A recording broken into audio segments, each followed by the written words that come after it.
On In Radio, on Omni Studio, and wherever you get your podcasts, I'm James Cridland, the radio futurologist. Every once in a while, a revolutionary product comes along that changes everything.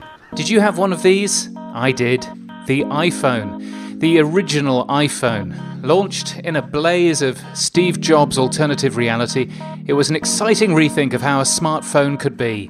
It didn't have any apps, those came later, but it was a fabulous device with a decent web browser, built-in Google Maps, Google's new acquisition YouTube, and email. The iPhone was supposed to be an incredible threat for radio. Streaming radio stations through the iPhone would replace the FM radio, we were told.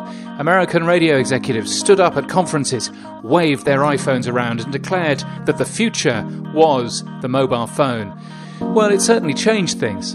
The iPhone heralded a new era in connectivity and portable computing power. It's amazing to remember that the original iPhone wasn't even 3G. That came a year later. I don't think I had Wi-Fi at home until the iPhone came along. Why would I need it after all? I think my ADSL connection at home was still 512k. Today, the iPhone has been joined by Android phones, and the smartphone is now ubiquitous. We have high-speed mobile connections with 4G and LTE. Forget live radio, live television is now available on the move. Public Wi-Fi hotspots are in almost every coffee shop and shopping mall. YouTube has grown to have almost every song ever recorded on it, and Spotify and podcasting have also appeared.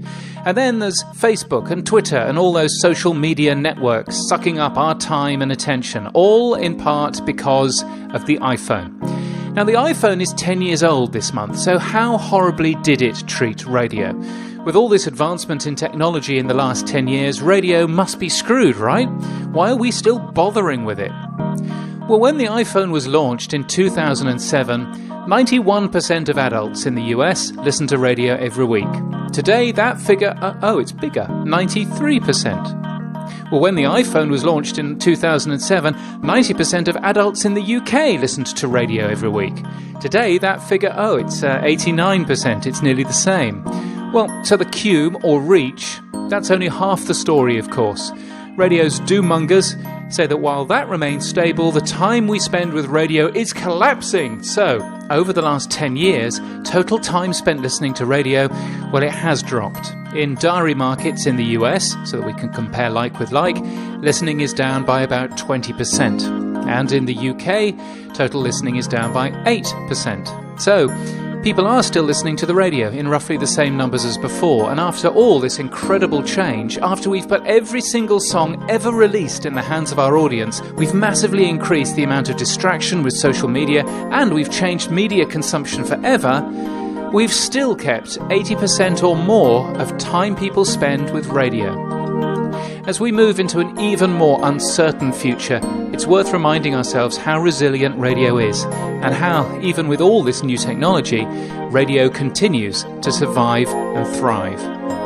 Music for this episode is from Lee Rosevere. I do a very good newsletter each week, which you should get from my website, james.crid.land. And I also curate the media.info/daily. That's a daily email with media news. If you get that, by the way, if you click the My Settings link at the bottom, you can change it to being weekly now.